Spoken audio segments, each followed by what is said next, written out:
सियावर रामचंद्र की जय। मेरे प्यारे देशवासियों, राम राम। जीवन के कुछ क्षण ईश्वरीय आशीर्वाद की वजह से ही यथार्थ में बदलते हैं। आज हम सभी भारतीयों के लिए, दुनिया भर में फैले राम भक्तों के लिए ऐसा ही पवित्र अवसर है।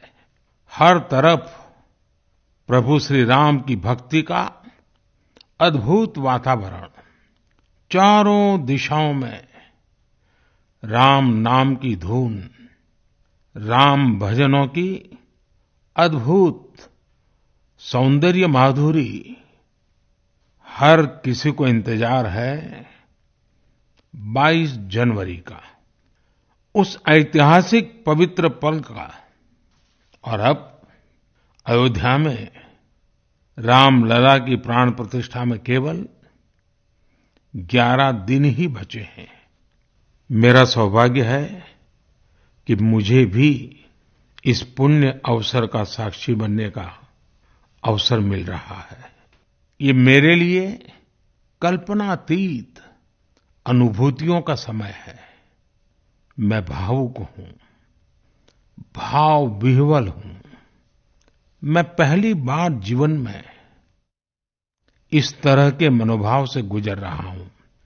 मैं एक अलग ही भाव भक्ति की अनुभूति कर रहा हूँ।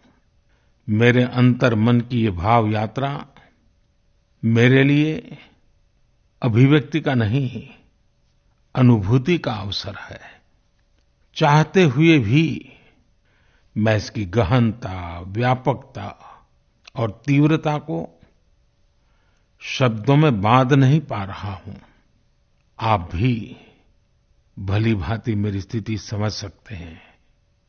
जिस स्वप्न को अनेकों पीढ़ियों ने वर्षों तक एक संकल्प की तरह अपने हृदय में जिया, मुझे उसकी सिद्धि के समय उपस्थित होने का सौभाग्य मिला है। प्रभु ने मुझे सभी भारतवासियों का प्रतिनिधित्व करने का निमित्त बनाया है। निमित्त मात्रम भव सव्यसाचिन। ये एक बहुत बड़ी जिम्मेदारी है। जैसा हमारे शास्त्रों में भी कहा गया है, हमें ईश्वर के यज्ञ के लिए, आराधना के लिए स्वयं में भी दैवीय चेतना जागृत करनी होती है। इसके लिए शास्त्रों में व्रत और कठोर नियम बताए गए हैं, जिन्हें प्राण प्रतिष्ठा से पहले पालन करना होता है। इसलिए आध्यात्मिक यात्रा की कुछ तपस्वी आत्माओं और महापुरुषों से मुझे जो मार्गदर्शन मिला, उन्होंने जो यम नियम सुझाए हैं, उसके अनुसार मैं आज से 11 दिन का विशेष अनुष्ठान आरंभ कर रहा हूँ। इस पवित्र अवसर पर मैं परमात्मा के श्री चरणों में प्रार्थना करता हूँ, ऋषियों, मुनियों, तपस्वियों का पुण्य स्मरण करता हूँ और जनता जनार्दन, जो ईश्वर का रूप है, उनसे प्रार्थना करता हूँ कि आप मुझे आशीर्वाद दें, ताकि मन से, वचन से, कर्म से मेरी तरफ से कोई कमी ना रहे।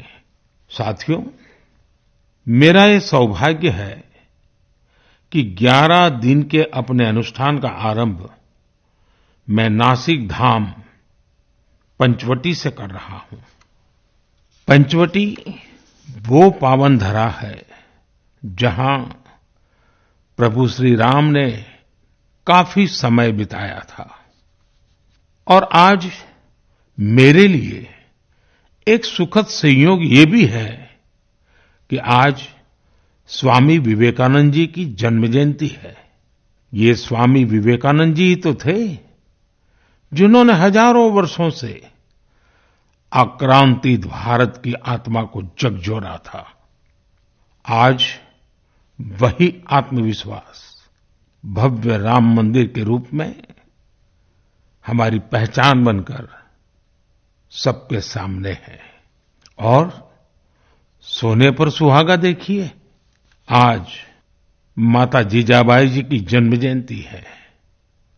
माता जीजाबाई जिन्होंने छत्रपति शिवाजी महाराज के रूप में एक महामानव को जन्म दिया था। आज हम अपने भारत को जिस अक्षुण्ण रूप में देख रहे हैं, इसमें माता जीजाबाई जी का बहुत बड़ा योगदान है। और साथियों, जब मैं माता जीजाबाई का पुण्य स्मरण कर रहा हूं तो सहज रूप से मुझे अपनी मां की याद आना बहुत स्वाभाविक है। मेरी मां जीवन के अंत तक माला जपते हुए सीताराम का ही नाम भजा करती थी। साथियों, प्राण प्रतिष्ठा की मंगल घड़ी, चराचर सृष्टि का वो चैतन्य पल, आध्यात्मिक अनुभूति का वो अवसर, गर्भगृह में उस पल क्या कुछ नहीं होगा। साथियों, शरीर के रूप में तो मैं उस पवित्र पल का साक्षी बनूंगा ही, लेकिन मेरे मन में, मेरे हृदय के हर स्पंदन में 140 करोड़ भारतीय मेरे साथ होंगे। आप मेरे साथ होंगे, हर राम भक्त मेरे साथ होगा और वो चैतन्य पल हम सबकी साझी अनुभूति होगी। मैं अपने साथ राम मंदिर के लिए अपने जीवन को समर्पित करने वाले अनगिनत व्यक्तित्वों की प्रेरणा लेकर जाऊंगा। त्याग तपस्या की वो मूर्तियां, 500 साल का धैर्य, दीर्घ धैर्य का वो काल, अनगिनत त्याग और तपस्या की घटनाएं, दानियों की, बलिदानियों की गाथाएं, कितने ही लोग हैं जिनके नाम तक कोई नहीं जानता, लेकिन जिनके जीवन का एकमात्र ध्येय रहा है भव्य राम मंदिर का निर्माण। ऐसे असंख्य लोगों की स्मृतियां मेरे साथ होगी। जब 140 करोड़ देशवासी उस पल में मन से मेरे साथ जुड़ जाएंगे और जब मैं आपकी ऊर्जा को साथ लेकर गर्भगृह में प्रवेश करूंगा तो मुझे भी एहसास होगा कि मैं अकेला नहीं, आप सब भी मेरे साथ हैं। साथियों, ये 11 दिन व्यक्तिगत रूप से मेरे यम नियम तो है ही, लेकिन मेरे भाव विश्व में आप सब समाहित है।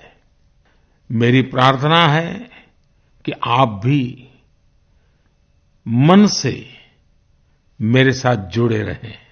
रामलला के चरणों में मैं आपके भावों को भी उसी भाव से अर्पित करूंगा जो भाव मेरे भीतर उमड़ रहे हैं।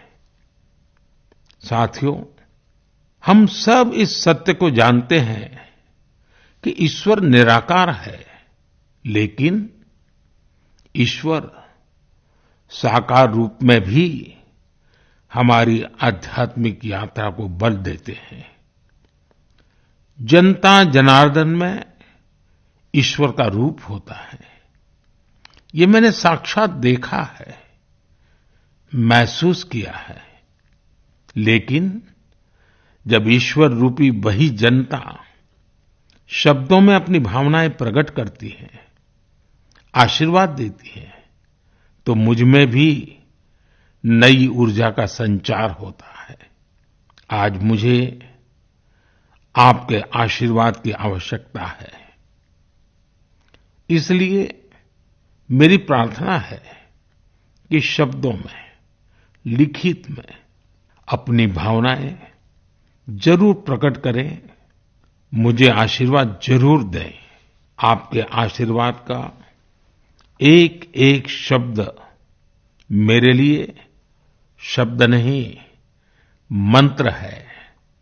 मंत्र की शक्ति के तौर पर वो अवश्य काम करेगा। आप अपने शब्दों को, अपने भावों को नमो ऐप के माध्यम से सीधे मुझ तक पहुंचा सकते हैं।